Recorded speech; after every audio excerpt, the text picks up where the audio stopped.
میں یہ چند دن سے سیلاب افیکٹڈ ایریا کا دورہ کر رہا ہوں.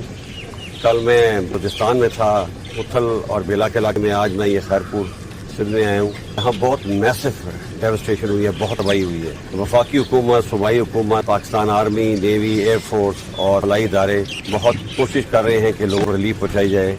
لیکن میرا خیال ہے یہ جو پرابلم ہوا ہے، یہ جو سیلاب آیا ہے، یہ بہت ہی اس کا میگنیٹیوڈ بہت بڑا ہے. اس کو ٹھیک ہونے میں، لوگوں کو ریلیف دینے میں، لوگوں کو ریہیبلیٹیٹ کرنے میں بہت سال لگ جائیں گے. تو میں اپیل کرتا ہوں تمام پاکستانی اپنے جو مخیر حضرات ہیں کہ وہ سامنے آئیں اور اس مشکل حالات میں اپنے ان بھائیوں کی جو کہ بہت ہی مشکل حالات میں ہیں، ان کی مدد کریں. ہم اپنی پوری کوشش کریں، لیکن جیسے میں نے بتایا ہے کہ فیڈرل گورنمنٹ، صوبائی گورنمنٹ اور آرم فورسز کے وسائل محدود ہیں. آپ لوگ سامنے آئیں، جس طریقے سے بھی آپ مدد کرنا چاہتے ہیں، فائنینشیل کرنا چاہتے ہیں یا تھرو کرنا چاہتے ہیں، آپ آئیں اور ان لوگوں کی مدد کریں تاکہ ان لوگوں کو ہم ریہیبلیٹیٹ کر سکیں. ریلیف آپریشن اور ریسکیو آپریشن تو تقریباً ختم ہو چکا ہے. اب ریہیبلیٹیشن کا معاملہ ہے اور وہ بہت ٹال لے گا.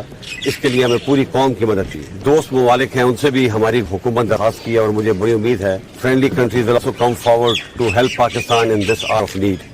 And I also appeal on behalf of Government of Pakistan, on behalf of people of Pakistan, to our expats and our friends abroad to please come forward and help these people who are in very, very difficult situations. I am sure our expats, as usual, will not disappoint their brethren back home in Pakistan.